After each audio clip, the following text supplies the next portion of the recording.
పరిశుద్ధాత్మ దేవుడా, మీ మాటలను మేము అందరం ఇక్కడ ఉండేవాళ్ళు, ఆన్లైన్ ఉండేవాళ్ళు, తర్వాత వినబోయే వాళ్ళందరూ కూడా మీ మాటలు మేము ధ్యానించబోతుండగా మీ పూర్తి సహాయం, పరిశుద్ధాత్మ దేవుని సహాయం మాకు మీరు ఇవ్వాలని, ఇచ్చి ఉన్నారని కృతజ్ఞత భావంతో వందనాలు, ధన్యవాదాలు తెలుపుతూ మమ్మల్ని అందరినీ, ఇక్కడ ఉండే వాళ్ళందరినీ, ఆన్లైన్ ఉండే వాళ్ళందరిది ఈరోజు ఈ వాక్యం, ఈరోజు కాదు ఎప్పుడు ఈ వాక్యం వినవాలి ఎవరైనా కానీ అందరినీ ఈరోజే మీకు సమర్పిస్తూ ఈ వాక్యంలో ఏదైతే మీరు బోధిస్తున్నారో దాన్ని మేమందరము మా జీవితంలో గైకొనాలని, ఈ వాక్య భాగంను అడ్డగింప ప్రయత్నం చేస్తున్న సాతాను, చీకటి, అంధకార శక్తులు అన్నిటినీ, ఆకాశ మండలం ముందున్న చీకటి సమూహం అన్నిటినీ యేసయ్య నామంలో ఈ క్షణమే వెలగొట్టుచు మహిమ, ఘనత, ప్రభావం అన్ని తండ్రి అయిన మీకే ఆరోగిస్తూ యేసయ్య అతి పరిశుద్ధ నామంలో అడిగి వేడుకుని పొందినాం తండ్రి, ఆమేన్.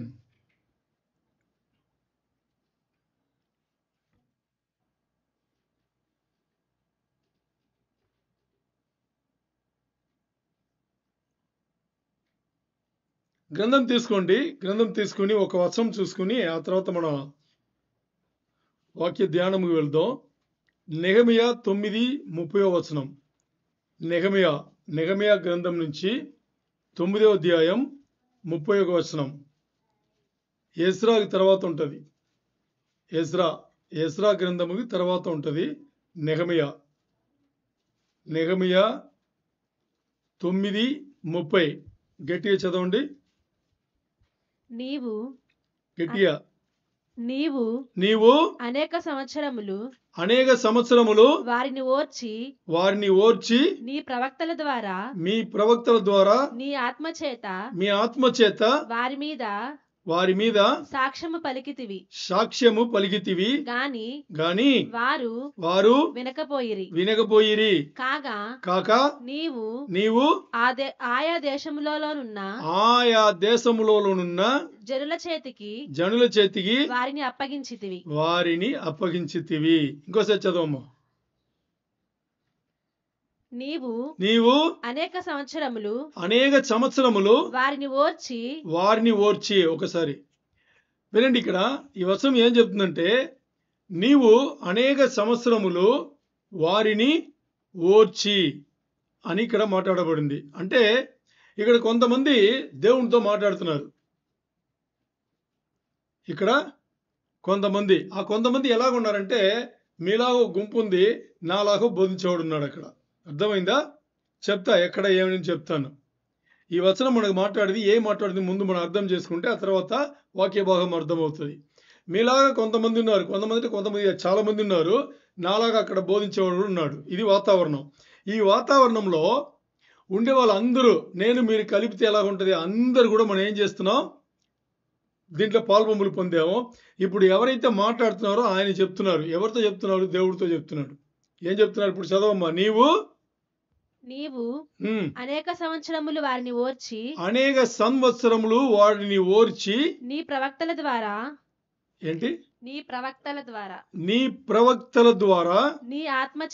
నీ ఆత్మచేత వారి మీద సాక్ష్యము పలికితివి గాని వారు వినకపోయిరి. ఎవరు అంటే పితరులు, ఇశ్రాయేలు పితరులు. ఇప్పుడు ఎవరైతే ఇది దేవుడితో మొరపెడుతున్నారో వాళ్ళ పితరులు, వాళ్ళు దేవుని మాట వినలేదు. అందుకని అందుకని దేవుడు ఏం చేశారు తెలుసా? కాగా నీవు, దేవుడైన నువ్వు ఆయా దేశంలోనున్న జనుల చేతికి వారిని అప్పగించితివి. ఎవరిని? ఇశ్రాయేల్ జనాంగమును అప్పగించితివి. మీకు అర్థమైంది ఎప్పుడు? సరే, ఈ వచనం గురించి మనం తర్వాత తేటగా చివరిలో మాట్లాడుతాం. దాని ముందు ఈరోజు వాక్య భాగాన్ని చూసుకుందాం. నెహెమీయా గ్రంథం ఉంది కదా. నెహెమీయా గ్రంథం ఎంత ముఖ్యమైన గ్రంథం. దాంట్లో ఏమేమి గుణపాఠం ఉన్నాయంటే ఇంత అని చెప్పలేము, అంత ఉన్నాయి. ఎజ్రా కానీ నెహెమీయా కానీ మీరు చూస్తే చాలా చాలా గొప్ప విషయములు ఉంటాయి. ఇప్పుడు నెహెమీయా 1వ అధ్యాయం ఉంది కదా, నేను కథలాగా చెప్తాను, చెప్పేసి మీరు నన్ను చూడాలి. నెహెమీయా మొదటి అధ్యాయంలో మీకు ఒక కథ తెలుసు. ఏం కథ అంటే నిజమైన జరిగిన కథ. దేవుడు ఇశ్రాయేల్ జనాంగంను దేవుని మాట వాళ్ళు వినలేదు అని చెప్పేసి, దేవుని మాటలు వాళ్ళు వినలేదని చెప్పేసి ఇప్పుడే చూసాం. ఆయా దేశంలో ఉన్న జనులకు వీరిని అప్పగించితివి అని ఉందా? ఓకే. అలాగే నెబుకద్నెజర్ వచ్చారు కదా, మీకు ఒక గుర్తుకో చెప్తున్నా. నెబుకద్నెజర్ వచ్చి మొత్తానికి కూలగొట్టేసి ఏం చేశారు? 70 సంవత్సరములు బానిసలుగా తీసుకెళ్లిపోయాడు ఇశ్రాయేల్ జనాంగం. తీసుకెళ్లిపోయారు కదా? తీసుకెళ్లిపోయారా లేదా? వెళ్ళిపోయిన వాళ్ళు మూడు సమయంలో వేరు వేరు సమయంలో వచ్చేసి మరి ఇశ్రాయేల్కి వచ్చారు కదా. మొదటి గుంపు ఎవరితో వచ్చింది? మొదటి గుంపు ఓ ప్రవక్త తీసుకొచ్చాడు. రెండో గుంపు ఇంకో ప్రవక్త తీసుకొచ్చాడు. ఇప్పుడు రెండో గుంపును తీసుకొచ్చిన ఈ వ్యక్తే నెహెమీయా. అర్థమైందా? రెండో గుంపు. సరే, ఇప్పుడు ఈ వాతావరణంలో మనం మొదటి అధ్యాయంలో ఏం మాట్లాడుతున్నామంటే, నెహెమీయా ఉండేది ఇప్పుడు బబులోన్ దేశంలో.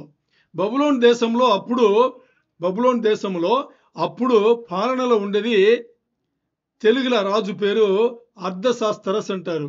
విన్నారా ఎప్పుడున్నా? ఇంగ్లీష్లో అర్టసెక్సస్ అని ఉంటుంది. అర్టసెక్సస్, ARTAXXERXES అలా ఉంటుంది. పేరే చాలా ఇదిగా ఉంటుంది. తెలుగులో దాన్ని అర్ధశాస్త్రస్ అంటారు ఆయన పేరు. ఆ రాజు పరిపాలన చేస్తుండేటప్పుడు ఆ రాజుకు కప్ బేరర్ అంటారు. కప్ బేరర్ తెలుగులో ఏం చెప్పాలి? దాని పేరుంది, యోసేపు కథలో వస్తుంది అనమాట. కప్ బేరర్కి గుర్తులేదా? యోసేపు కథ గుర్తుంది కదా? కప్ బేరర్ అంటే రాజు వచ్చేసి ఇది వాడు ఏదైనా ఏంటది నోట్లో నవ్వులుతూనే ఉంటారు కదా, దాని పేరేంటి? చూయింగం కాదు, ఈ ఆకు ఒక్కలు ఏదో చెప్తారు కదా. ఏంటి బాబు చెప్పండి బాబు. అది తమిళ్లో. తెలుగులో ఏం చెప్తారు దాన్ని? తమలా ఒకరు చెప్పండి. తమలపాకు. ఓకే, అర్థమైందా? ఇది రాజు వేసుకుంటే దాన్ని తీసుకెళ్ళేది. ఇంకోటి, రాజుకు ఏమి తినాలన్నా, ఆయన వైన్ తాగాలన్నా, ద్రాక్షరసం తాగాలన్నా, ఆయన ఏం తినాలన్నా ముందు ఇత్తనం వచ్చేసి టెస్ట్ చేసేది. అన్ని పనులు ఇత్తనమే చేయాలి. అర్థమైందా? సో రాజు ఆరోగ్యం ఉన్నాడు, బాగున్నాడంటే ఇతను ముందు ఆరోగ్యంగా ఉండాలి. ఎందుకంటే ఇతను ముందు ఆరోగ్యంగా ఉండాలంటే ఏదన్నా ఇతను తిన్న తర్వాతనే రాజుకి ఇవ్వాలి. ఇతను బతికుంటేనే రాజు తింటాడు. ఇతను తిన్న తర్వాత ఇతను బతికుంటేనే రాజు. అది పెద్ద క్వశ్చన్ యాక్చువల్గా. ఎందుకంటే రాజు ప్రాణం సంబంధించింది కదా. సో అందుకని రాజుతో నెహెమీయాగా ఆపనిచ్చి ఉంటారు. సరేనా? ఓకే. ఇప్పుడు నెహెమీయా మొదటి అధ్యాయంలో ఇలాగ బానిసుడిగా అక్కడ ఉండేటప్పుడు, ఆ దేశంలో ఉండేటప్పుడు మరలా వచ్చిన వాళ్ళు ఉంటారు కదా, ఇశ్రాయేల్ నుంచి మరలా చెరపట్టుకుని వెళ్ళిపోయిన ఉంటారు కదా. దాంట్లో నెహెమీయాకి తెలిసిన ఒక వ్యక్తి తన స్నేహితుడికి ఉండి అతను కలుస్తాడు. కలిసేటప్పుడు ఆ స్నేహితుడు చెప్తాడు నెహెమీయా దగ్గర. నెహెమీయా అడుగుతాడు, మన ఊరు పరిస్థితి ఎలా ఉంది? ఇప్పుడు మామూలుగా మనం అడుగుతాం కదా, ఇప్పుడు ఎవరన్నా మీ ఊరు నుంచి వచ్చారు, మీ కమ్మల్లో వేరే కమ్మల్లో జాయిన్ అయ్యారు, మీరు ఎక్కడో చూసారు, ఇటు అటు ఎక్కడో చూసారు, వెంటనే ఏమవుతుంది? వాతావరణం ఎలా ఉంది, అది ఎలా ఉంది, ఇలా ఉంది, వాళ్ళు ఎలా ఉన్నారు, మాట్లాడతారు కదా. ఇలా మాట్లాడుకున్నారు. అప్పుడు ఆ స్నేహితుడు చెప్పింది ఏంటంటే, ఇశ్రాయేల్ చాలా దారుణంగా ఉంది, మందిరంలో గోడలన్నీ పడిపోయింది, యెరూషలేం పట్టణంగా చుట్టిన ఆ గోడ ప్రకారం అన్ని పడిపోయింది, పడదోసి ఇవన్నీ చాలా ఘోరంగా ఉంది అనేటప్పుడు అప్పుడు నెహెమీయా భారం తెచ్చుకుంటాడు. దేనిపైన? తన దేశం పైన, వాళ్ళ జనుల పైన భారం తెచ్చుకుని ఒకలాగా, అంటే ఇప్పుడు ముఖం ఒకలాగా ఉంటుంది కదా, సంతోషంగా ఉంటుంది కదా, బాధ కలిగిన ముఖంగా ఉంటుంది. ఇప్పుడు అలా ఉంటాడు. మరి రాజు దగ్గర పనికి వచ్చేటప్పుడు అలాంటి ముఖం పెట్టుకుని రాకూడదు. ఎందుకంటే రాజు ఏమి తింటాడో అదే ఈయన తినాలి. ఇప్పుడు ఇతని మొహం అలాగుంటే దానికి అర్థం ఏంటి? ఒకటి సరిగ్గా తినలేదు, భౌతికంగానే ప్రాబ్లం ఉంది, లేకపోతే మానసికంగానే ఏదో ప్రాబ్లం ఉంది. ఇప్పుడు అలా ఉంటే రాజు ముందు వచ్చి సేవకు రాకూడదు. ఎందుకు? ఇతను ఏదైనా మర్చిపోయి చేస్తే రాజుకి ఇబ్బంది అవుతుంది కదా. చాలా పెద్ద ప్రమాదం, పెద్ద తప్పది, క్రైమ్ అది. సో ఇతను మొగను అలాగే పట్టుకుని వస్తాడు పనికి. ఎవరు? నెహమ్యా. నెహమ్యా చిన్న వ్యక్తి కాదు, చాలా గొప్ప వ్యక్తి. సరేనా? ఓకే. ఇప్పుడు అలా వచ్చేటప్పుడు రాజు కూర్చుంటాడు సింహాసనంలో, రాణి కూడా కూర్చుంటుంది. ఇప్పుడు దర్బార్ జరుగుతుంది. ఇప్పుడు ఇతను చూస్తే ఇతని మొహం ఎలా ఉంటుంది? ఇలా ఉంటుంది. అర్థమైందా? అప్పుడు రాజు అడుగుతాడు, ఏమని? నువ్వెందుకు అంత బాధలకుండా, నీ ముఖం చాలా ఒకలాగుంది, ఏమైంది నీకు అని రాజే అడుగుతాడు. అడిగితే అప్పుడు నా జనులు అక్కడ కష్టపడుతున్నారు, నా ఊరు ఒకలాగా పాడైపోయింది, నేను ఎలాగ ఉండగలను సంతోషంగా రాజు అని అడుగుతాడు. ఇలాగే అడుగుతాడు ఆయన. నెహమ్యా అడుగుతాడు రాజు దగ్గర. అప్పుడు రాజు ఇంకా అంటే అక్కడ మీరు చదవండి, చాలా బాగుంటుంది. 2వ అధ్యాయంలో ఉంటుంది నేను ఇప్పుడు మాట్లాడేది. ఎలా ఉంటుందంటే రాజు అడగగానే మీరు దాన్ని చదవండి, చాలా చాలా హ్యాపీగా ఉంటుంది. రాజు అడగగానే వెంటనే ప్రార్థన చేశాడంట. ఎవరు? నెహమ్యా. ఇప్పుడు రాజు ఒక ప్రశ్న వేస్తే ఎంత సమయంలో సమాధానం చెప్పాలి? వెంటనే చెప్పాలి. రాజు కదా అడిగేది, వెంటనే చెప్పాలి. మరి వెంటనే సమాధానం చెప్పే ముందు ఎక్కడ ప్రార్థన చేశాడు? మీకు అర్థమైందా ఎలాంటి ప్రార్థన చేశాడో? టక్కమని దేవుణ్ణి తీసుకున్నాడు. దేవా, నేను నీ మాటల గురించి మాడబోతున్నా, నన్ను కాపాడు. అర్థమైందా? ప్రార్థన చేసి చెప్తాడు, నా జనులు అక్కడ బాధలకుంటున్నారు, చాలా కష్టపడుతున్నారు, నా ఊరన్నీ, నా పట్టణాలన్నీ పాడైపోయింది, అన్ని పడగొట్టేశారు, నేను ఎలా సంతోషంగా ఉండగలను రాజు అని అడుగుతాడు. అడిగేటప్పుడు అప్పుడు రాజు ఏం చెప్తాడంటే ఇంకా డీటెయిల్గా అడుగుతాడు. అడగనగానే నేను వెళ్ళి రావడానికి నువ్వు అనుమతిస్తే నేను వెళ్ళి దాన్ని అన్ని చక్క చేసి మరి వస్తాను అని చెప్పేసి ఈ సంభాషణ జరుగుతుంది. రాజు అన్నీ ఓకే చేస్తాడు. తర్వాత మీరు చదివితే దేవుని యొక్క హస్తం రాజు పైన ఉంది, దేవుని యొక్క హస్తం నెహమ్యా పైన ఉంది అని వాక్యం చెప్తుంది. అర్థమైందా? ఇది దేవుని కార్యం ఇది. సో ఇప్పుడు అన్నీ మాట్లాడిన తర్వాత నెహమ్యా అడుగుతాడు, నేను వెళ్ళే మార్గంలో నాకు సరళం చేయడానికి, ప్రాబ్లం లేకుండా ఉండడానికి నాకు కొన్ని లెటర్ ఇవ్వాలి అంటాడు. ఓకే, తీసుకో అంటాడు రాజు. అర్థమైందా? తర్వాత ఇంకోటి అడుగుతాడు, నేను అక్కడ వెళ్ళి మందిరం కట్టాలి, నా పట్టణం ప్రకారం అని నేను కట్టాలి, దానికి నాకు కొన్ని ఈ టింబర్ అంటారు ఇంగ్లీష్లో, అంటే దూలం అంటారు కదా, దూలం మీకు అర్థమైంది, పిల్లర్లు దూలం అంటారు కదా, అది చెక్క కొయ్య అంటారు, ఏమంటారు? చెక్కల మొద్దులు. ఓకే, అది కావాలి అంటే తీసుకుంటాడు రాజు. అర్థమైందా మీకు? అన్ని చేపించి పంపిస్తాడు అనమాట. క్లియరా మీకు? ఇది మొదటి అధ్యాయంలో. 2వ అధ్యాయంలో మొదటి అధ్యాయం ఇది 2వ అధ్యాయంలో. తర్వాత మీకు ఆ బ్యాక్గ్రౌండ్ చెప్పేసి వాక్యం లోపల వెళ్దాం. 8వ అధ్యాయంలో ఏం జరుగుతుంది అనేటప్పుడు నెహమ్యా గ్రంథముకు ముందుండే గ్రంథం ఎజ్రా. నెహమ్యా గ్రంథముకు ముందుండే గ్రంథం ఎజ్రా. నెహమ్యాకు ముందు ఎజ్రా వచ్చింటాడు కొంతమందిని తీసుకుని. అంటే ఈ 70 సంవత్సరాలు తీసుకెళ్లారు కదా, తీసుకెళ్లిన తర్వాత అక్కడి నుంచి పూర్తవి మరి వస్తారు కదా, రాజుల సంబంధంతో అక్కడి నుంచి వస్తున్నారు కదా. ఓకే, ఇప్పుడు నెహమ్యా ముందు వచ్చి ఉంటాడు. రెండవది వచ్చింది ఎవరు? మొదటి వచ్చింది ఎజ్రా, రెండవది నెహమ్యా వస్తాడు. ఇప్పుడు 8వ అధ్యాయంలో చూస్తే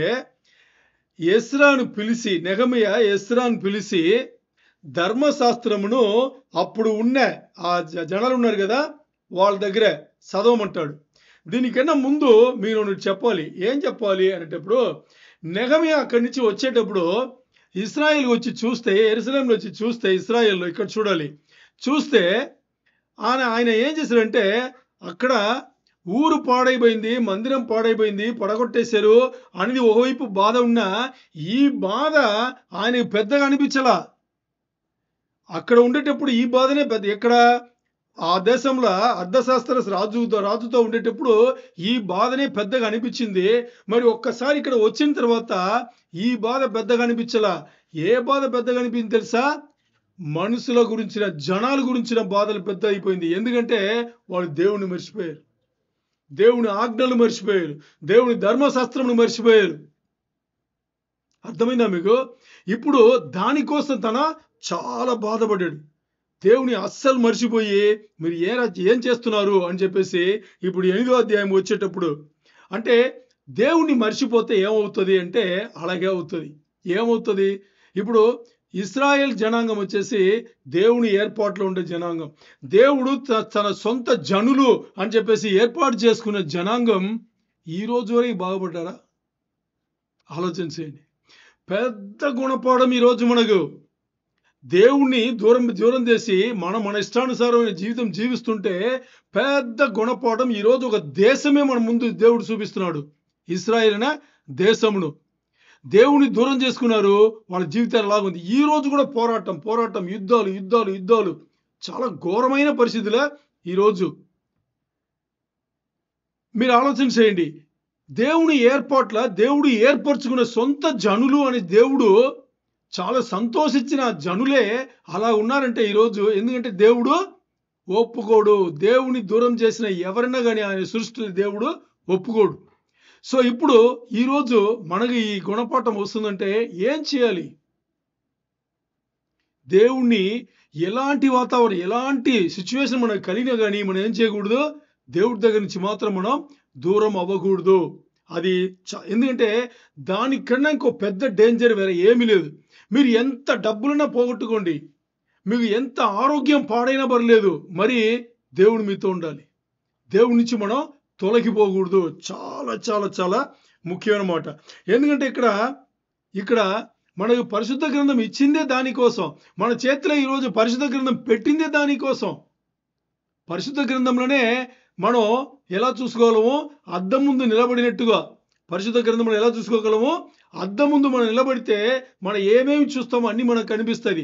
అలాగే ఈరోజు మనం ఎలాంటి గుణగణాలను కలిగి ఉన్నాము, ఎలాంటి అంటే బిహేవియర్ అంటే నడవడిలు ఎలా ఉంది, ఇవన్నీ మనం చూడాలంటే, మన జీవితంలో చూడాలంటే దేవునితో పరిశుద్ధ గ్రంథమే మనకి అద్దం. అన్ని అంటే పరిశుద్ధ గ్రంథం ఎలాగ అద్దం అంటే ఒక బయటిది చూపించేది మాత్రం కాదు, రూపలు ఉంటుంది, అన్నిటిని చూపించేది పరిశుద్ధ గ్రంథం. అందుకని వాక్యముకు దూరంగా, దేవునికి దూరంగా మనం ఉండడానికి వీలు లేదు.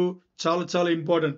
ఇది 8వ అధ్యాయంలో నెహెమీయ ఎజ్రాని పిలిచి ధర్మశాస్త్రం జనాలందరికీ చదివి చూపించు అని చూపిస్తాడు. ఎజ్రా చదువుతాడు.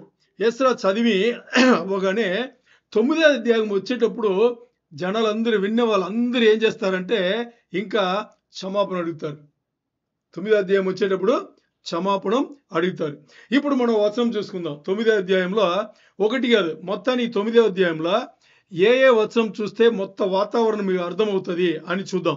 9వ వచనంలో 9వ అధ్యాయంలో 2వ వచనం చదవండి. 9వ అధ్యాయంలో 2వ వచనం.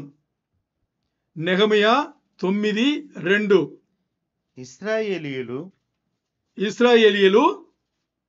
అన్యజనులు అందరిలో నుండి ప్రత్యేకింపబడిన వారై నిలువబడి తన పాపములను తన పితరుల పాపములను ఒప్పుకొనిరి. ఆమేన్. ఏం అర్థమైంది ఈ వచనం ద్వారా?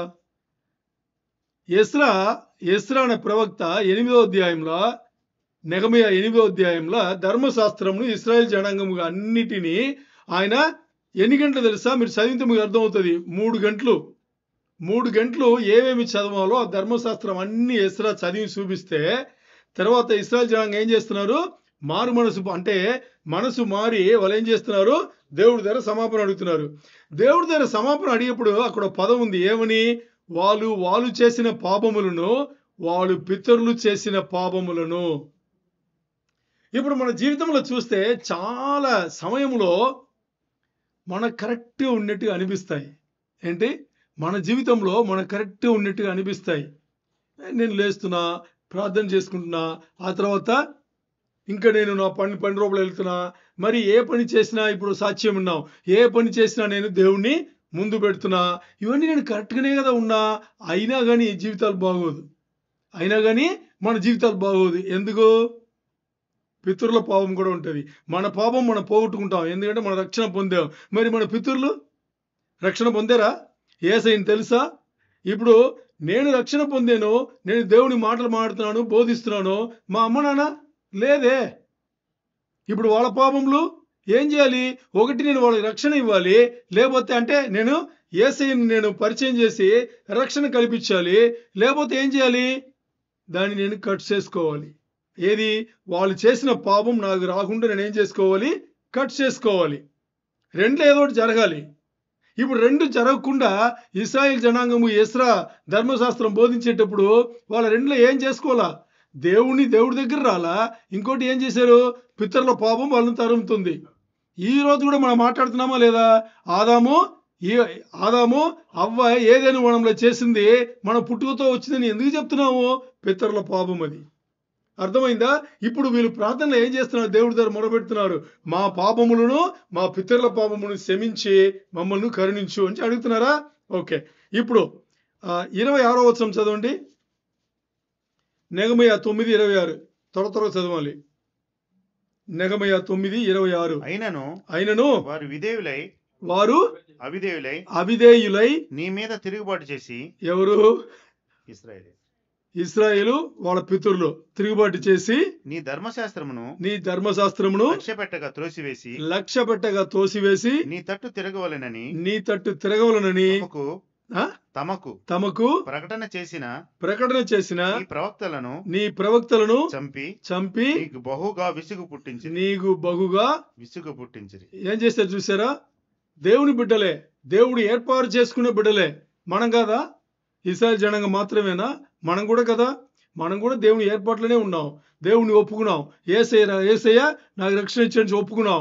మరి ఈరోజు యేసయ్య ఏమేమైతే చెప్పినా అది మాత్రమే చేస్తున్నావా? తిరుగుబాటుతనం చేస్తున్నావా? చేస్తున్నాం. తెలిసో తెలియకుండానో తిరుగుబాటుతనం మనం కూడా చేస్తూనే ఉన్నాం. మరి దేవుడు ఏం చేస్తాడు అనేది 27లో చదవండి. నెహెమీయా 9:27 త్వరగా. అందుచేత నీవు వారిని వారి శత్రువుల చేతికి అప్పగించితివి. ఆ శత్రువులు వారిని బాధింపగా శ్రమకాలమందు వారు నీకు మొర్రపెట్టినప్పుడు ఆకాశమందుండి నీవు ఆలకించి వారి శత్రువుల చేతి నుండి వారిని తప్పించుటకై నీ కృపా సంపత్తిని బట్టి వారికి రక్షణను దయచేసి. చూసారా?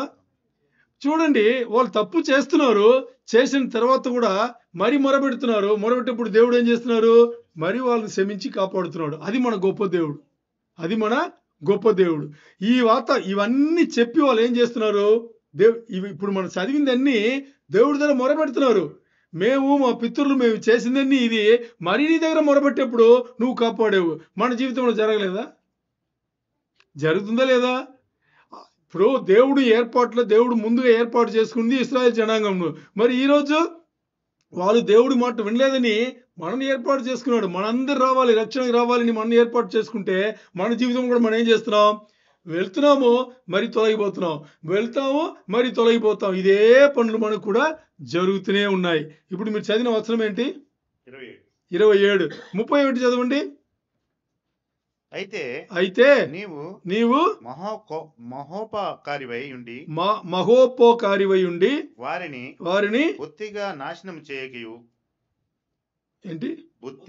బొత్తిగా నాశనం చేయగయు విడిచిపెట్టగయు ఉంటివి. నిజముగా నీవు కృపా కనికరము గల దేవుడువై ఉన్నావు. చేసిన నిబంధనను నిలుపుచు కృపచూపునట్టి మహాపరాక్రమశాలి అయి భయంకరుడునై మా దేవా అశూరు రాజుల దినముల మొదలుకొని ఈ దినముల వరకు మా మీదకిని మా రాజుల మీదకిని ప్రధాన మీదకిని మా పితరుల మీదకిని నీ జనులందరికీ వచ్చిన శ్రమ అంతయు నీ దృష్టికి అల్పముగా ఉండకుండును కాక మా మీదకి వచ్చిన శ్రమలన్నిటినీ చూడగా నీవు న్యాయస్థుడివే నీవు న్యాయస్థుడివే న్యాయస్థుడివే. నీవు నీవు సత్యముగానే ప్రవర్తించితివి ఆ? ప్రవర్తించితివి నీవు సత్యముగానే నీవు సత్యముగానే ప్రవర్తించితివి ప్రవర్తించితివి. కానీ మేము దుర్మార్గులమైతిమి. దుర్మార్గులమైతమి. ఇదేంటి ఒక వచనమా? నేను 31 కదా చదవమున్నా. ఓకే, ఇంత పెద్దది లేదని చూశాను. పర్లేదు. చూసారా మీరు, దేవుడు వీళ్ళందరూ జరిగిన దాన్ని అన్ని పెట్టి ఏం చేస్తున్నారు? నెహెమీయా ఎజ్రాతో చదివించి 9వ అధ్యాయం వచ్చేటప్పుడు దేవునితో మొరపెట్టి, మీరు దేవునితో సమాపణం తీసుకోండి, సమాపణం తీసుకోలేదంటే మీకు జీవితాలు లేవని చెప్పాడు. ఇప్పుడు 36 మాత్రం చదవండి. చిత్తగించుము నేడు మేము దాస్యంలో ఉన్నాము. మేము బాగా అర్థం చేసుకోండి. 36, 37 కలిపి చదవండి. నేడు మేము దాస్యంలో ఉన్నాము. దాని ఫలమును అంటే ఏమర్థం? తీసుకెళ్ళిపోయాడు కదా, 70 ఏళ్ళు పరిపాలన చేయడానికి ఇక్కడి నుంచి సెరపట్టుకుని వెళ్ళిపోయారు కదా. నేడు మేము దాస్యంలో ఉన్నాము. దాని ఫలమును దాని సమృద్ధిని అనుభవించినట్లు నీవు మా పితరులకు దయచేసిన భూమి యందు మేము దాసులమై ఉన్నాము. ఎవరు? అంటే దేవుడు వాళ్ళ పితరులకు దయచేసిన ఆ భూమి ఎందే ఈ రోజు వాళ్ళు దాసులుగా ఉన్నారు. దేనికోసం? దేవుని తొలగిపోయారు, దేవుని వ్యతిరేకించారు. అందుకని మా పాపములను బట్టి నీవు మా మీద నియమించిన రాజులకు అది అతి విస్తారముగా ఫలమిచ్చుచున్నది. వారు తమకు ఇష్టం వచ్చినట్లు మా శరీరముల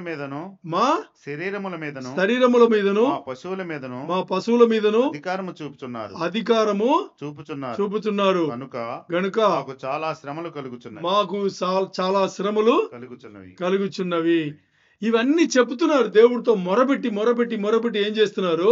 అన్ని ఆయన దగ్గర ఒప్పుకుని క్షమాపణ అడుగుతున్నారు. అది 9వ అధ్యాయంలో ఉంది.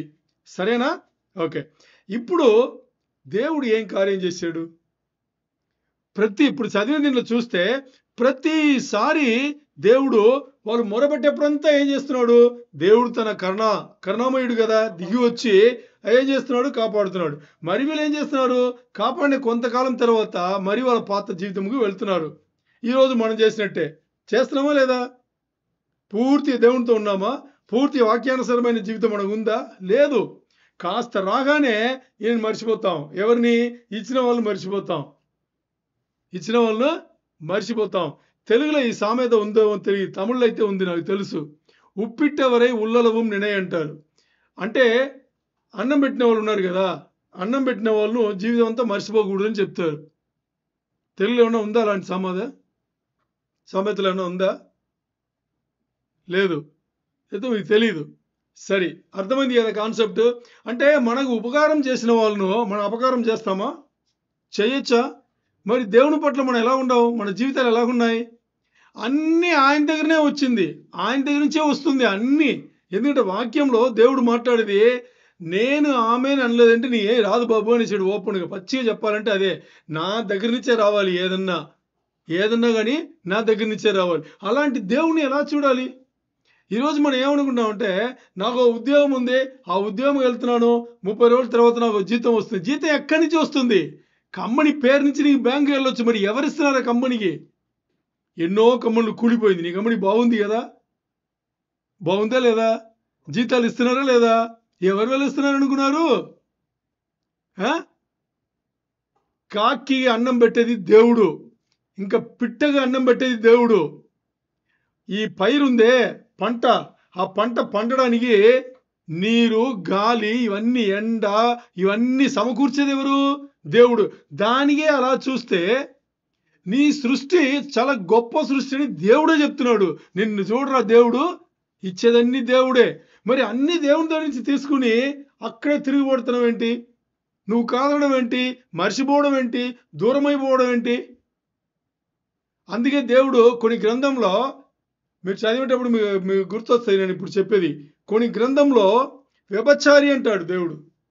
ఏమంటారు? నా నుంచి దూరమైన వాళ్ళు నేను ఏమంటాను? వ్యభిచారి అంటాడు.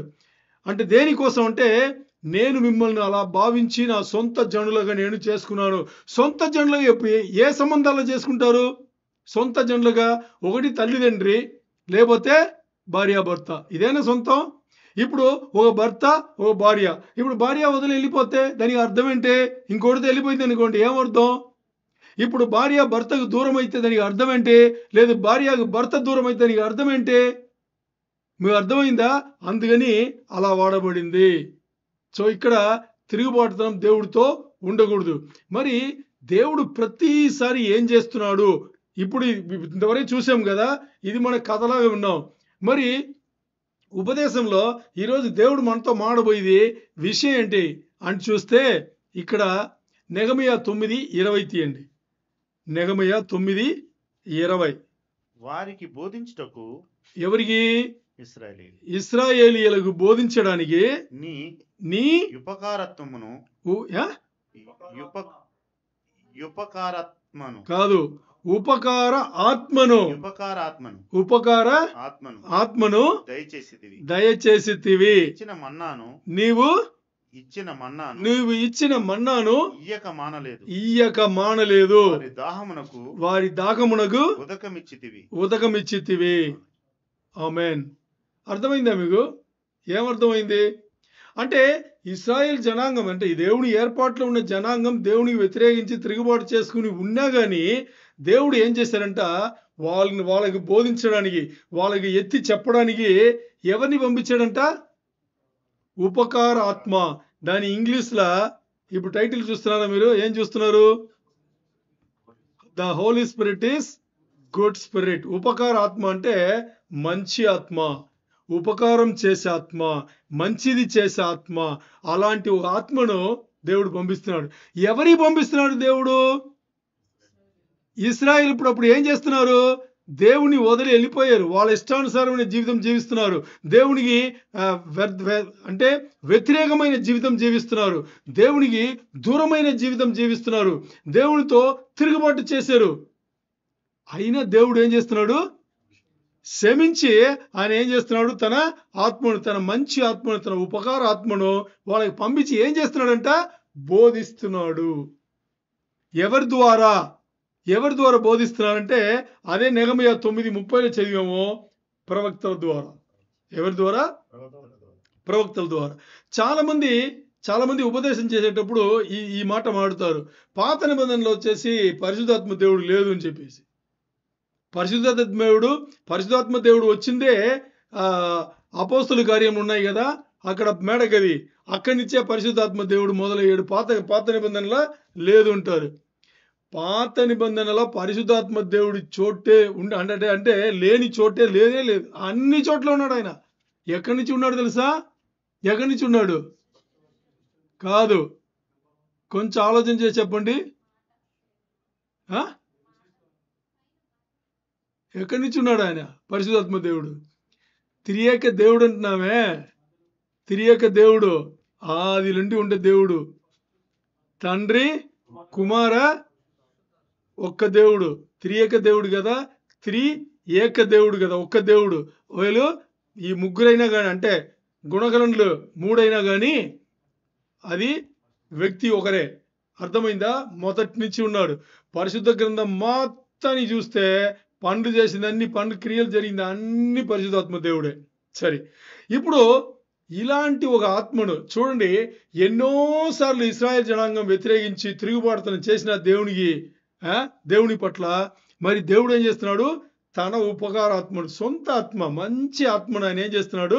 పంపించి ప్రవక్తల ద్వారా ఏం చేస్తున్నాడు? బోధిస్తున్నాడు. ఏం బోధిస్తున్నాడు? మీరు ఇలా ఉండాలి, అలా ఉండాలని చెప్పేసి బోధిస్తున్నాడు.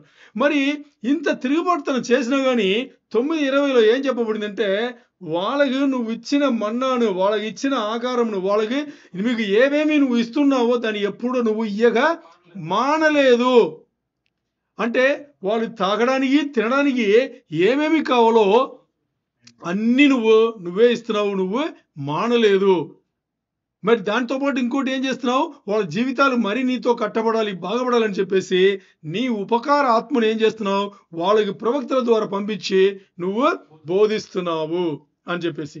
మరి ఇంత గొప్ప పరిశుద్ధాత్మ దేవుణ్ణి మనం అప్పుడప్పుడు కాదు, ఎప్పుడు మర్చిపోతూనే ఉంటాం. ఆ పాపం మనం చేస్తూనే ఉంటాం. తెలుసా? ఆ పాపం మనం చేస్తూనే ఉంటాం. అది మనం చేయకూడదు. ఎందుకు చేయకూడదంటే ఆయన అత్యధికముగా మన దగ్గర నుండి అత్యధికముగా అన్ని ఆయన వైపు మనం చూపించాలి. ఆయన కోసం చెయ్యాలి. అంత దానికి తగిన ఒక దేవుడు పరిశుద్ధాత్మ దేవుడు. మామూలు దేవుడు అయితే కానే కాదు. ఎందుకంటే ఆయన మంచి దేవుడిని చెప్పదీనికన్నా ఈ మంచి అనే పదానికి ఇంకా ఎంత ఉచ్చస్థాయిలో చెప్పాలో అలా చెబితే అది కరెక్ట్గా ఉంటుందేమో. అంత గొప్ప దేవుడు పరిశుద్ధాత్మ దేవుడు. మామూలు దేవుడైతే కానే కాదు. ఇంకోటి, ఆయన దేవుడుగా ఎలా ఉన్నాడంటే ఆది నుంచి ఉన్నాడు. ఆయన దేవుడుగా ఆది నుంచి ఆయన దేవుడుగానే ఉన్నాడు. ఇంకోటి చూడండి, మీరు పరలోకంలో ఎప్పుడు కూడా ఈ పదాలు వింటూనే ఉంటారు. 24 పెద్దలు ఏం చెప్తారు? పరిశుద్ధుడు, పరిశుద్ధుడు, పరిశుద్ధుడు అనే దీంట్లో ఈయన ఉన్నాడు. ఎవరు? పరిశుద్ధాత్మ దేవుడు ఉన్నాడు.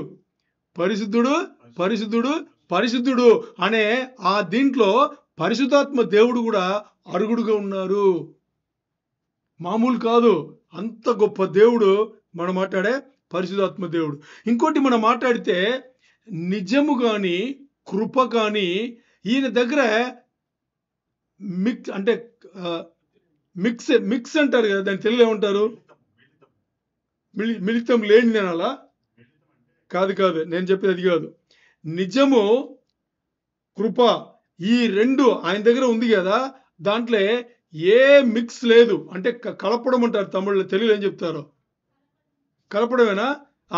అంటే ఈయన దగ్గర ఉండే నిజాయితీ కానీ, ఈయన దగ్గర ఉండే కృపనిచ్చే ఆ మనస్తత్వం కానీ అది కలపడం లేదు. అంటే కలపడం అంటే దాంట్లో అన్ని పూర్తిగా 100% ఆయన దగ్గర ఉండే ఒక దేవుడు. మామూలు దేవుడు కాదు. అర్థమైందా మీకు? అది. తర్వాత ఈయన ఎంత మంచివాడంటే దయాగుణం కలిగిన మంచివాడంట. మీకు అర్థమైందా నేను మాట్లాడేది? మంచివాడు దయాగుణం కలిగిన మంచివాడంట. మంచి దేవుడు, దయాగుణం కలిగిన మంచి దేవుడు. తర్వాత ఎందుకు ఇది ఇలా చెప్తున్నాం అంటే, మనం ఎందుకు ఇది ఈయన మంచి దేవుడు అలాగే దయాలత్వం కలిగిన దయ కలిగిన మంచి దేవుడిని ఎందుకు చెప్తున్నాం అంటే, మనం ఏం చేసినా కానీ మన దారిని ఇంకా ముందుకు తీసుకెళ్ళేది పరిశుద్ధాత్మ దేవుడే. దేవుని బిడ్డలుగా మనం ఏం చేసినా ఏం చేస్తాం? ఒకటి మంచి చేస్తాం, లేకపోతే చెడు చేస్తాం.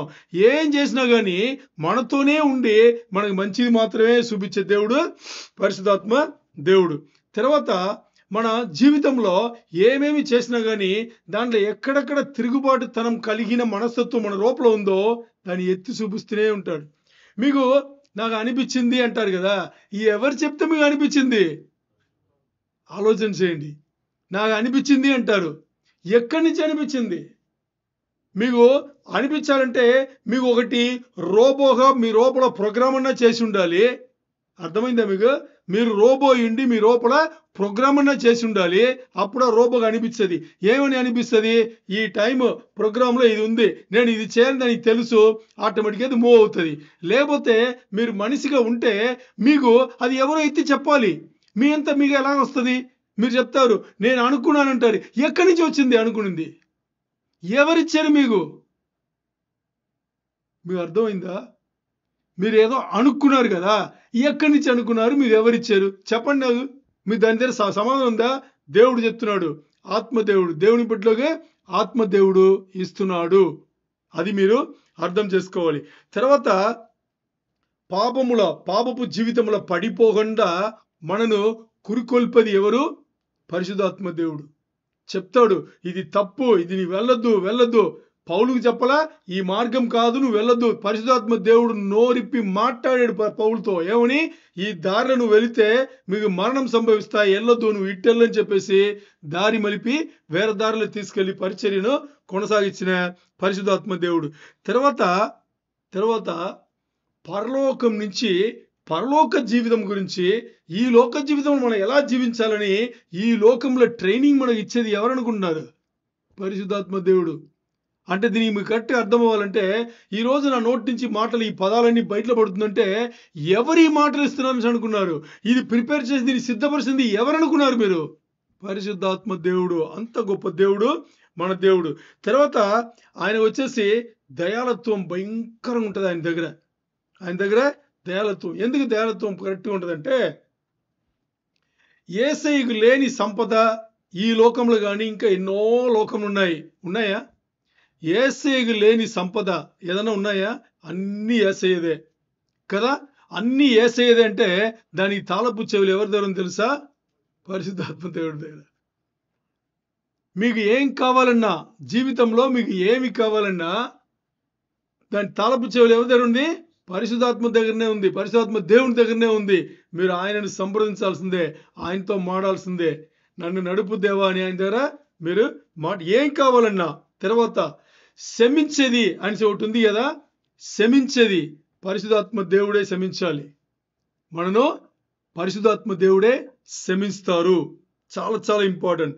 అండ్ ఎప్పుడు కూడా పరిశుద్ధాత్మ దేవుని ఇంకో గుణం ఏంటంటే ఓర్పుతో. అంటే ఇంకా ఓర్పు పుట్టిందే ఆయన దగ్గర నుంచి అనుకోవాలి మనం. అంత గొప్ప దేవుడు అన్నమాట. ఆయనలాగా ఓర్పు ఎవ్వరికి ఉండదు. అందుకే యేసయ్య చెప్తారు. ఏం చెప్తారు తెలుసా?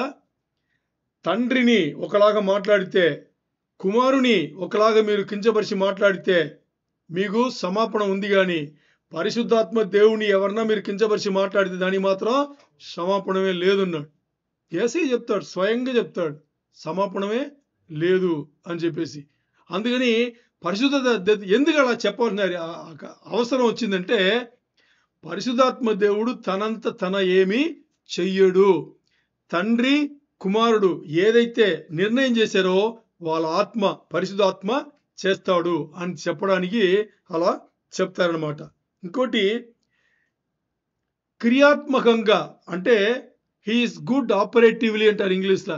క్రియాత్మకంగా చాలా చాలా చాలా చాలా మంచి ఒక దేవుడు, ఆత్మదేవుడు. క్రియాత్మకంగా అంటే ఈరోజు మీ జీవితంలో, నా జీవితంలో ఏమేమి జరుగుతుందో అది పరిశుద్ధాత్మ దేవుడు చేపిస్తే కానీ అది జరగలేదు. చాలా చాలా ఇంపార్టెంట్.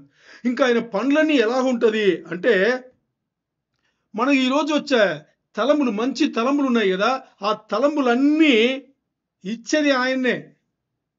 ఆ తలంపులు ఇచ్చేది ఆయననే. రెండవది చూస్తే మన సత్కార్యములు అన్నిటినీ కురికొల్పది ఆయన్నే.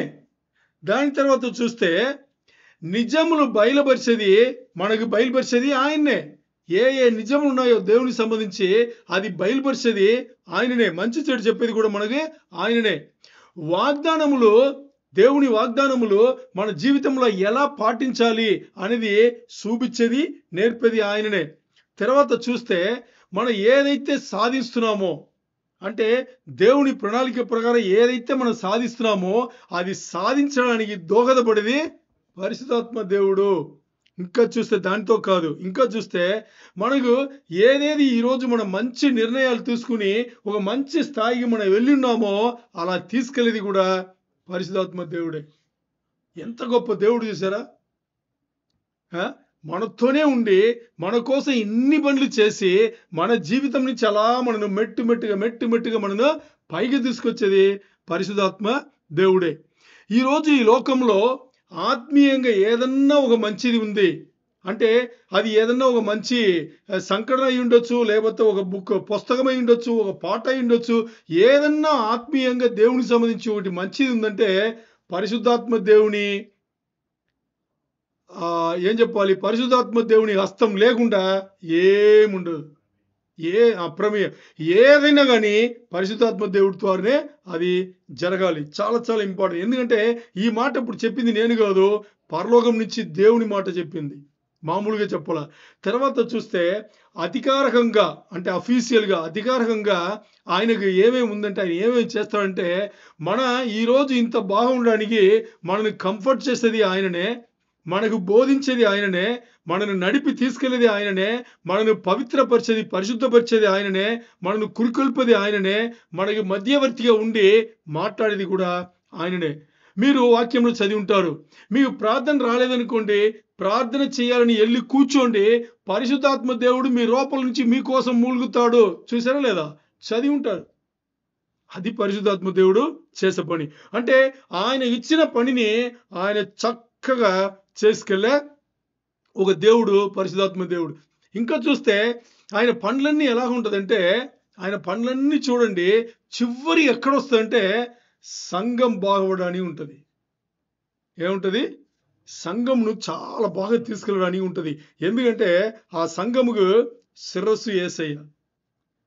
సంఘముకు శిరస్సు యేసయ్య. అంటే నేను చెప్పే సంఘంలో వచ్చేసి అన్ని సంఘముల గురించి నేను మాట్లాడాల. ఏ సంఘం అయితే యేసయ్యను శిరస్సుగా పెట్టుకుందో ఆ సంఘంలో అన్నిటినీ కూడా పరిశుద్ధాత్మ దేవుడు ఎప్పుడు వదలడు, అలా పట్టి తీసుకెళ్తాడనమాట. అన్ని విషయములు నేర్పుతాడు పరిశుద్ధాత్మ దేవుడే. అందుకని ఈరోజు ఎవరైతే ఆయన చేస్తున్న అన్ని విషయములను చేపట్టుకున్నారో వాళ్ళు చాలా మంచిగా ఉంటారు. పరిశుద్ధాత్మ దేవుని గురించి మాట్లాడని వాళ్ళు అడ్రస్ లేకుండా పోతారు దేవుని రాజ్యంలో. అర్థం చేసుకోండి. చాలా మంది ఆరాధన చేసేటప్పుడు చెయ్యి వణకాలు ఉంటుంది. పెద్ద తప్పు. చెయ్యి ఎత్తాల్సిందే. చెయ్యి పాకెట్లో వేసుకుంటారు, నో. చెయ్యి కట్టుకుంటారు, నో. చెయ్యి ఎత్తాల్సిందే. దానికి అర్హుడు ఆ దేవుడు. అర్థమైందా? సో అదే ఒకటి. తర్వాత ఆయనను ఎవరు విధేయత చూపిస్తే మనం నడుచుకుంటామో వాళ్ళకి జీవితంలో అన్ని మంచిగానే జరుగుతాయి. తర్వాత ఎవరైతే ఆయన అధికారంలో బతుకుతున్నారో, పరిశుద్ధాత్మ దేవుని కింద విధేయత చూపించే అధికారంలో బతుకుతారో వాళ్ళకి అన్ని మంచి జరుగుతూనే ఉంటుంది. అందుకని ఈరోజు మనం చేయాల్సిన పని ఏంటి అని చూసేటప్పుడు మనకి కృతజ్ఞత స్వభావం కలిగి ఉండాలి. పరిశుద్ధాత్మ దేవుడు యేసయ్య తండ్రి నుంచి వచ్చేటప్పుడు మనకు ఏం కలిగి ఉండాలి? కృతజ్ఞత భావం కలిగి ఉండాలి. నార్మల్గా కృతజ్ఞత ఎప్పుడు మనం తెలుపుతాం చెప్పండి? ఏదన్నా ఇంకోటి దగ్గర నుంచి మంచిది పొందేటప్పుడు, సహాయం పొందేటప్పుడు, మనకు అనుకూలంగా ఉండేటప్పుడు మనం ఏం చేస్తాము? మనం చెప్తాం. మరి ఎక్కువ కృతజ్ఞత ఎప్పుడు కలిగి ఉంటాం అంటే, మనం ఎదురు చూడనంత ఒక సహాయం, పెద్ద సహాయం మనకి సపోర్ట్ వచ్చి ఉంటే ఏముంటాం అంటే ఒకలాగా అయిపోతాం అనమాట. వాళ్ళు రాగానే ఇలా బాడీ ఉండదు, ఒకలాగా అయిపోయి ఇలా వెళ్ళిపోతాం, పని మనిషిలాగా వెళ్ళిపోతాం. ఎందుకు? అంత గొప్ప సహాయం అందించిన వాళ్ళు. మరి ఇక్కడ మన జీవితాన్ని పుట్టక ముందే ఎప్పుడో జగత్పునాది వేయబడక ముందే ఈయన ఏర్పాట్లే ఉన్నాం. ఏర్పాటు చేసింది పరిశుద్ధాత్మ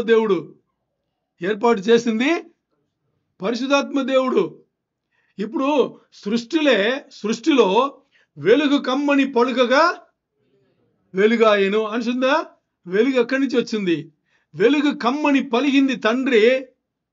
వెలుగు కమ్మని ఆయన పలిగేటప్పుడు బయటలో పడింది యేసయ్య. వెలుగు అక్కడ తీసుకొచ్చింది ఎవరు? పరిశుద్ధాత్మ దేవుడు. ప్రతి దాంట్లో ముగ్గురు ఉంటారు. అంటే ముగ్గురు అంటే త్రియేక దేవుడు ఉంటాడు. అంత గొప్ప దేవుణ్ణి వదిలిపెట్టచ్చా మనం? అందుకని పరిశుద్ధాత్మ దేవునికి మనం ఎలా ఉండాలి? రెవరెన్స్ చూపించాలి. రెవరెన్స్ అంటే ఏం చెప్పాలి? రెవరెన్స్ అంటే ఒక భయం కలిగిన భక్తి. ఏమంటారు? భయంతో కూడిన భక్తి కలిగి ఆయనతో ఉండాలి. అంటే ఆయన దేవుడు, మన ఆయన సేవలో ఉన్నాము, మన ఆయనను ఆరాధిస్తున్నాము అనే భావం మనకు కలిగి ఉండాలి. ఇంకోటి, ఆయనకుండే అధికారంను మనం వాడుకోవాలి.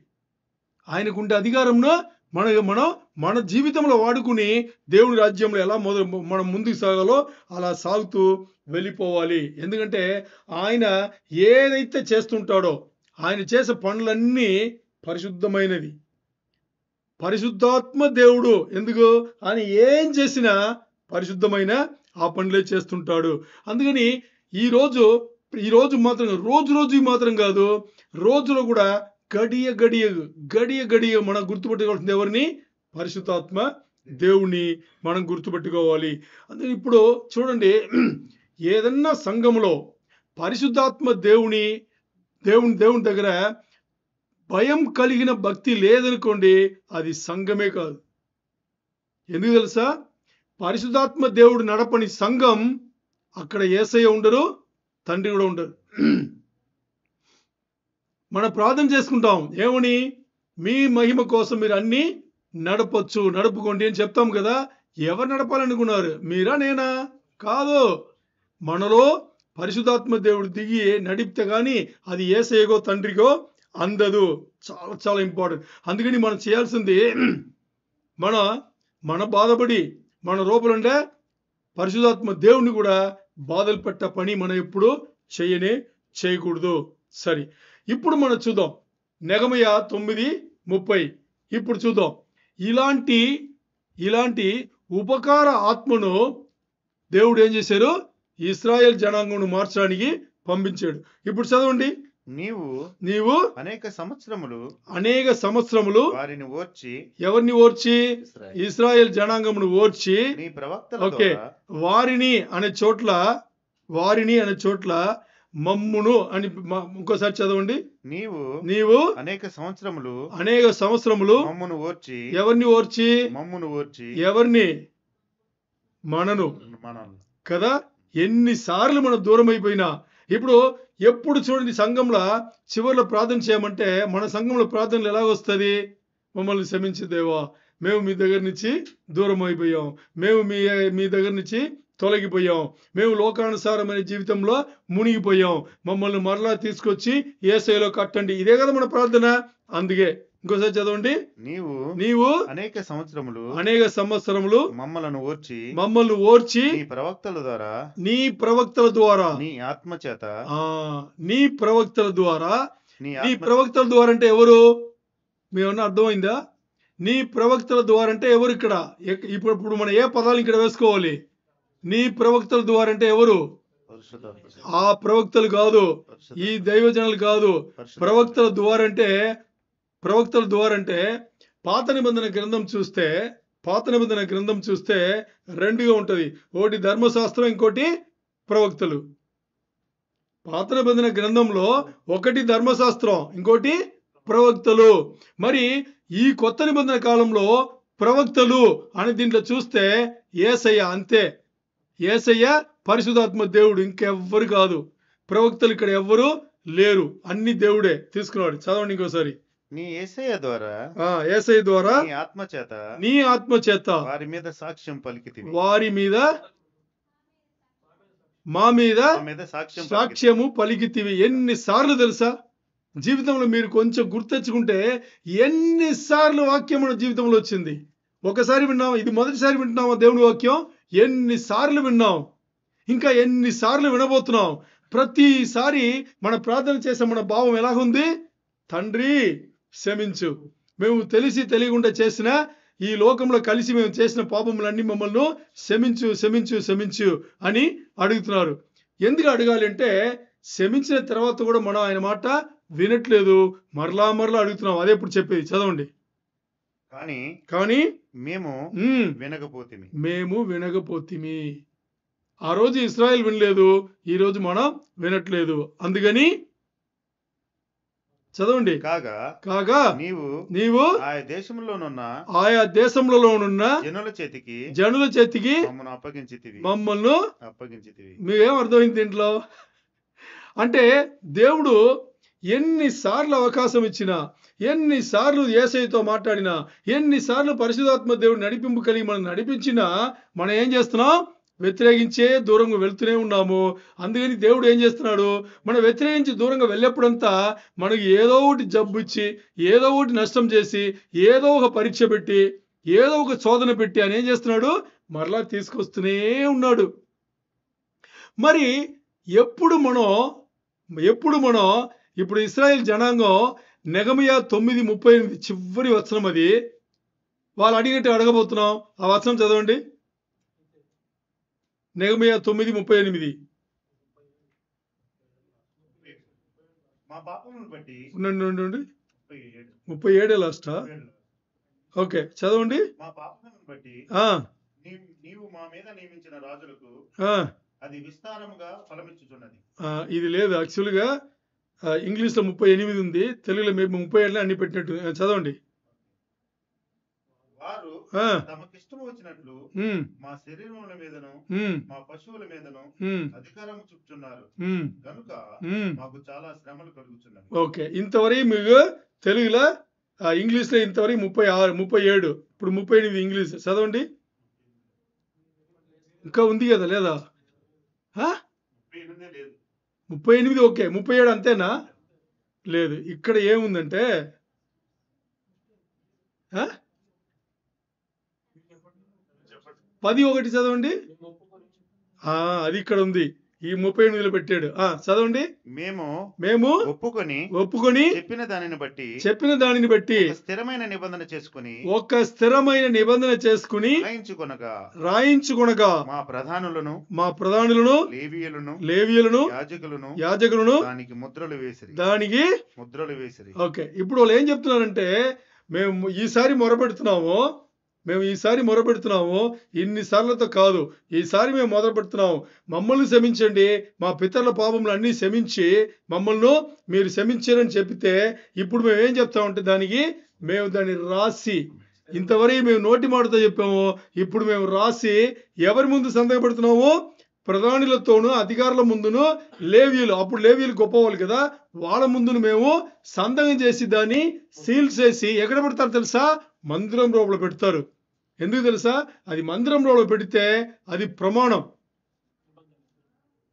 అది ప్రమాణం చేస్తే మీరకూడదు కదా, అలా మేము పెడతాము అని అందరూ ఒప్పుకుంటారు. అర్థమైందా? ఇప్పుడు మీరేం చేయబోతున్నారు? దేవుడు అడుగుతున్నాడు. ఇశ్రాయేల్ జనాంగం మా పని చేశారు, మీరేం చేయబోతున్నారు? ఎన్నిసార్లు దూరమయ్యాం కదా, అన్నిసార్లు దూరమైన మరి అదే లోకం వెళ్ళి పడిపోతున్నాం. అదే లోకానుసారమైన జీవితం, ఆ లోకం నుంచి మనం రాలేకపోతున్నాం. మరి ఈరోజు ఈ వాక్యం దేవుడు మీ ముందు తీసుకొస్తే, నా ముందు తీసుకొస్తే, మీరు ఏం చేయబోతున్నాం? ఎలాంటి ప్రమాణం దేవుడి దగ్గర చేయబోతున్నాము? చాలా చాలా ఇంపార్టెంట్ కదా. అది మనం చేసుకుని ఈరోజు మీ ప్రార్థనలో, ఈరోజు ఎవరైతే ఈరోజు ఇక్కడ ప్రార్థన చేయబోతున్నారో, లేదు మీ వ్యక్తిగతమైన ప్రార్థనలో మీరు చేయవలసినంత, తండ్రి క్షమించండి, నా పాపములు మాత్రం కాదు, మా పితరుల పాపములు అన్నిటిని కూడా క్షమించి మమ్మల్ని, మా పితరుల నుంచి అందరినీ కూడా రక్షణ మార్గముగా మీరు తీసుకురావడానికి మాకు సహాయం చేయండి అని చెప్పేసి ప్రార్థన చేసి మనం ఏం చేయాలి? ఇప్పుడు దేవుని దగ్గర మేము ఇంకా ముందు మా పాపపు ఆలోచనలు ఏదన్నా ఉంటే దాన్ని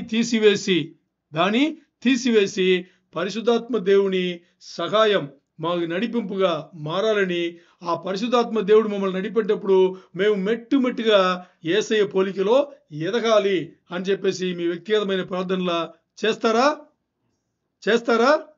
దేవునికే మహిమ కలుగును గాక.